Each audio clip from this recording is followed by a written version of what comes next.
Halo teman-teman semua. Nah, di video kali ini kita akan membahas sesuatu yang menarik nih, yaitu bagaimana Indonesia ini sebenarnya punya posisi yang sangat-sangat strategis dalam peta dunia.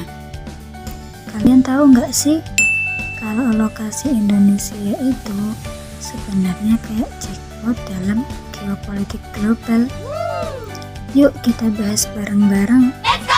Coba bayangkan, Indonesia itu punya 3 selat super penting.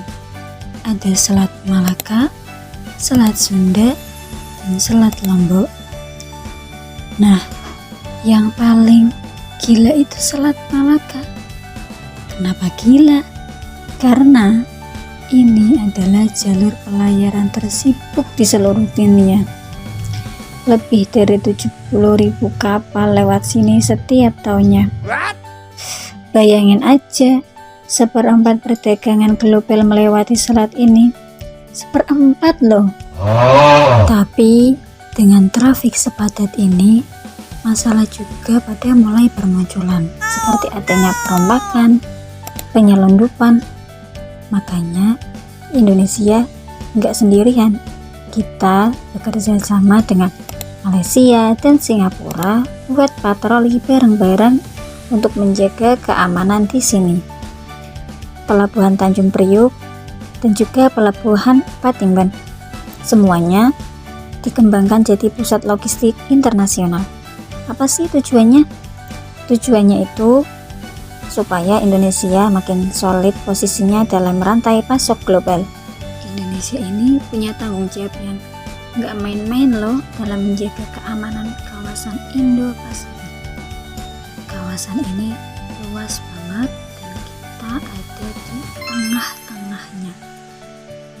Indonesia sangat aktif di ASEAN, kerjasama bilateral dengan negara-negara lain, plus ikut berbagai forum multilateral. Intinya kita nggak cuman jaga diri sendiri, tapi juga berkontribusi buat stabilitas seluruh kawasan. Dan ini ada contoh realnya nih. Ingat nggak? Tahun 2019 sampai 2020 ada insiden di perairan Natuna. Kapal-kapal asing nekat masuk ke wilayah kita. Nah, respon Indonesia apa? Kita langsung gaspol lah, tingkatin patroli, perkuat TNI Angkatan Laut, dan yang paling penting, kita pertegas klaim zona ekonomi eksklusif kita.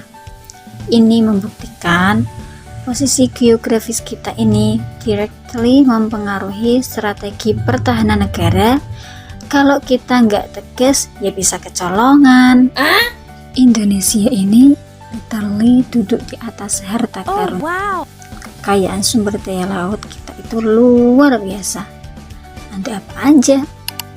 Perikanan yang melimpah, minyak, gas bumi, dan mineral dasar laut. Terus yang unik, kita juga ada di kawasan cincin api Pasifik. Nah, ini double-edged sword nih. Di satu sisi, kita punya peluang besar buat energi panas bumi atau geothermal. Di sisi lain, tantangan bencana alam juga tinggi. Sayangnya, kekayaan ini juga bikin negara lain ngiler. Buktinya, illegal fishing di Laut Arafura sama Natuna itu makin marak. Ini menunjukkan betapa tingginya ketertarikan negara lain sama sumber daya kita. Makanya, kita harus jaga ini baik-baik. Kalau dikelola dengan strategi yang tepat, kekayaan laut Indonesia ini bisa masif bos buat ekonomi kita, sekaligus memperkuat posisi kita di geopolitik. Dan poin terakhir nih, yang menurut saya paling keren, yaitu peran diplomatik Indonesia. Coba lihat posisi Indonesia di peta. Kita ini kayak jembatan yang menghubungkan Asia Timur, Asia Selatan, sama Australia. Strategis banget kan? Posisi unik ini bikin Indonesia punya leverage besar dalam diplomasi internasional, terlibat dalam isu-isu global seperti keamanan maritim, perubahan iklim, dan juga perdagangan internasional. Di sini ada contoh konkret yang membuktikan kredibilitas Indonesia, yaitu tahun 2022 Indonesia pernah menjadi tuan rumah KTT G20 di Bali. Ini forum leaders dari 20 negara terbesar di dunia, dan mereka bahas pemulihan ekonomi global. Ini bukan cuma prestis, tapi ini bukti nyata bahwa posisi strategis Indonesia itu meningkatkan kredibilitas dan pengaruh kita di mata dunia internasional. We matter.